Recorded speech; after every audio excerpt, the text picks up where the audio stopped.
With a past unrivaled in intellectual richness, with true claim to the very meaning of the finest pulses of the human heart and mind, we stand with respect before Greece, the very foundation of Western civilization. This land and many islands which make up the southern tip of the Balkan Peninsula has some of the most unusual topography of any European nation. Here, the abundant stone of the surrounding hills paves the streets and walls the houses for people who live in picturesque mountain villages, where the colorful costumes of this ancient and historical land are still a part of the everyday scene. The village women, distaff in hand, still spin the cotton and wool into thread, which they will weave into homespun cloth. It's all a part of the fascinating picture that is Greece. Greece and her numberless islands, particularly Corfu, Crete, and Mytilene, is famous for olives. Here are grown some of the world's finest olives, from which is pressed and processed the pure oil, which has so long been a staple of the Greek diet. And not only is the golden oil refined for home consumption, thousands of gallons each year are packaged for shipment, olive oil and byproducts being one of the country's important exports to the markets of the world. Here also are grown great quantities of fine tobacco. After gathering, the carefully selected leaves are sorted and strung by expert hands for hanging and drying.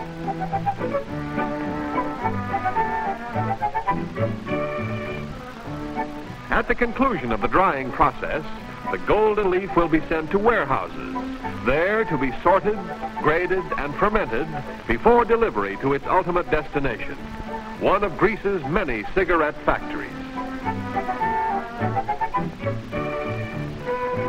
The manufacture of cigarettes is one of Greece's most important industries, employing hundreds of workers, mostly women, who turn out millions of packages under modern production methods.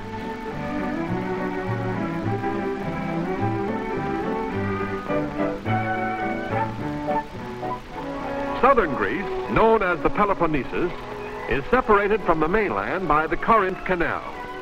As vital to Greece as the Panama Canal is to America, this waterway allows ships to travel from one coast to the other without circling the entire Greek peninsula. Sunny skies and a cordial welcome are in store for the fortunate visitor. For not only is Greece the world's chief archaeological treasure house, she is one of the most enchanting countries in a steadily shrinking world.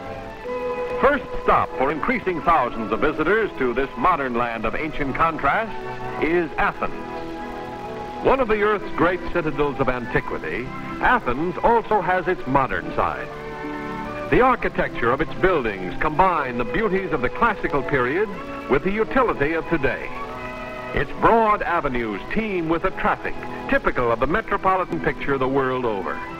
Its pedestrian flow is composed of people who are traditionally nationalistic and deeply religious, the great majority belonging to the Eastern or Orthodox Church.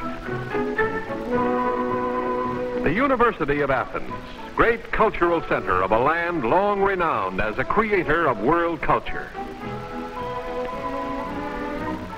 The imposing Parliament building, in front of which is the memorial to Greece's unknown soldier.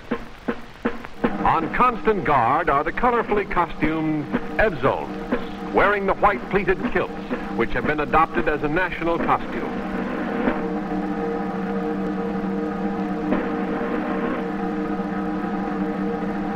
Though many times invaded, Greece has stood firm and unconquerable.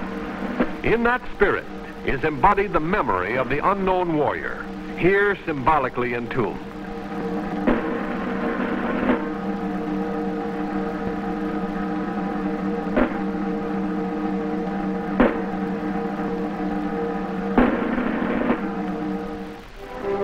The King's Palace, residence of the chief executive of this crowned republic.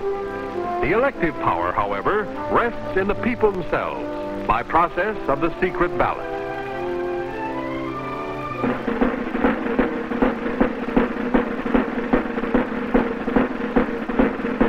And These Evzones form the King's Royal Honor Guard.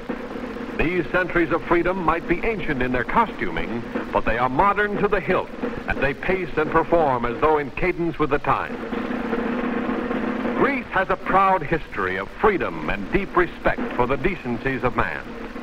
These are the faces of men who many times have been overpowered, but never has their spirit been conquered. With such as these, Greece must emerge strong and secure in a world turbulent in its portents.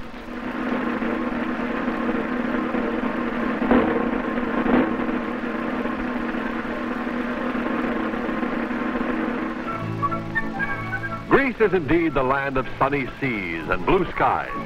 Her temperate climate the beck and call to those who would revel in the sun. Yes, in this land, the trend is always to the out of doors, and the youth of the nation take advantage of nature's bountiful gifts to disport themselves against a background of antiquity, which is their proud and honored birthright. Kids will be kids, whether the place is Coney Island, Lake Michigan, Catalina, or the sunny slopes of Greece. Just beyond and above modern Athens is the Acropolis, crowned by the Parthenon, one of the most famous of all Hellenic monuments, and certainly one of the most beautiful ever created by the mind and hand of man.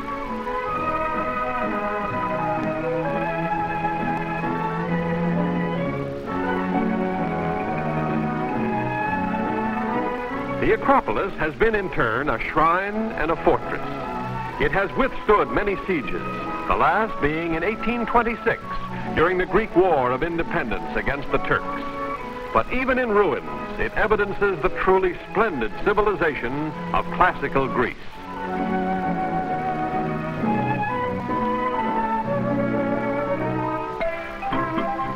And among the ancients, we moderns taking those snapshots to show the folks back home. Nearby is the Olympian Temple of Zeus, completed by the Roman Emperor Hadrian in the 2nd century A.D. Although Greece lost her political independence to the Romans, she continued to be the intellectual and artistic center of the Roman and Hellenic world. It was during this period that Roman emperors and senators endowed Athens with many of her splendid buildings. On an elevation a mile northwest of the Acropolis, a group of unknown artists built a smaller Parthenon known as the Theseum. According to some archaeologists, the Theseum might have been the temple of Vulcan, the god of fire. The Greeks are renowned for their art, drama, philosophy, mathematics, and their mythology. But Greece has given far more to the world than her culture. She has given to it the precious principles of democracy.